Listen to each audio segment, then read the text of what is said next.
আপনি নিশ্চয়ই জানেন না, আমরা যে লবণ খেয়ে থাকি তা মূলত সমুদ্র থেকে আসে। কিন্তু যদি আমরা সেই লবণ সরাসরি সমুদ্র থেকে তুলে এনে খেয়ে ফেলি, তাহলে কি হবে?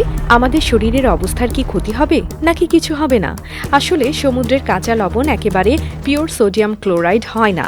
এই লবণে ম্যাগনেসিয়াম, পটাশিয়াম এবং ক্যালসিয়ামের মতো বিভিন্ন ধরনের মিনারেলস থাকে, যার কারণে এর স্বাদ একটু কড়া এবং স্বাভাবিক লবণের থেকে আলাদা। কাঁচা লবণ কি এবং কেন এটা খাওয়া বিপজ্জনক? কাঁচা লবণ সাধারণত সমুদ্র বা মাটির নিচে খনি থেকে সংগ্রহ করা হয়।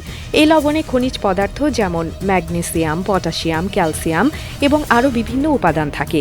এর স্বাদ এবং গঠন সাধারণ লবণ থেকে আলাদা, যা অনেক সময় খাওয়ার উপযোগী মনে হতে পারে। কিন্তু এর সঙ্গে থাকে কিছু মারাত্মক সমস্যা। কাঁচা লবণ বিশেষভাবে পরিশোধিত না হলে এটি ব্যাকটেরিয়া, গন্ধ এবং দূষিত উপাদান ধারণ করতে পারে, যা আমাদের শরীরের জন্য খুবই ক্ষতিকর। এছাড়া কাঁচা লবণের গায়ে থাকা অজানা বা ক্ষতিকর উপাদান আমাদের হজম প্রক্রিয়া এবং পাকস্থলীতে বিরূপ প্রভাব ফেলতে পারে। এর ফলে আমাদের শরীরে ফুড পয়জনিং, গ্যাস্ট্রিক সমস্যা বা অন্যান্য ইনফেকশন হতে পারে। কাঁচা লবণের মধ্যে অনেক সময় ব্যাকটেরিয়া থাকে, যেগুলো খাওয়ার পর সহজেই শরীরে প্রবেশ করতে পারে এবং বিভিন্ন ধরনের সংক্রমণ সৃষ্টি করতে পারে। এর মধ্যে কিছু ব্যাকটেরিয়া যেমন ইকোলাই বা সালমোনেলা, যেগুলো খাদ্য দ্বারা ছড়িয়ে হজমের সমস্যা, ডায়রিয়া, কিডনির ইনফেকশন এবং ফুড পয়জনিং সৃষ্টি করতে পারে। আরেকটি সমস্যা হলো কাঁচা লবণের উচ্চ সোডিয়াম কন্টেন্ট, যা শরীরে অতিরিক্ত জমে যেতে পারে। এটি রক্তচাপের উপর বিপজ্জনক প্রভাব ফেলতে পারে, কারণ অতিরিক্ত সোডিয়াম নির্বিঘ্নে সেলগুলো থেকে পানি টেনে নেয়, ফলে শরীরে দ্রবীভূত পানি বাড়ে এবং রক্তচাপ বেড়ে যায়। এটি দীর্ঘমেয়াদে হৃদযন্ত্রের সমস্যা এবং স্ট্রোক সৃষ্টি করতে পারে।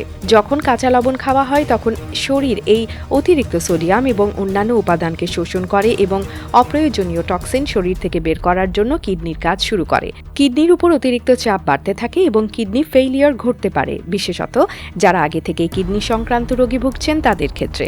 কাঁচা লবণের উপস্থিতিতে শরীরে পানি এবং মিনারেলস বাড়ানোর জন্য কিডনি অতিরিক্ত কাজ করতে থাকে, যা শরীরের অন্যান্য অংশে সমস্যার সৃষ্টি করতে পারে।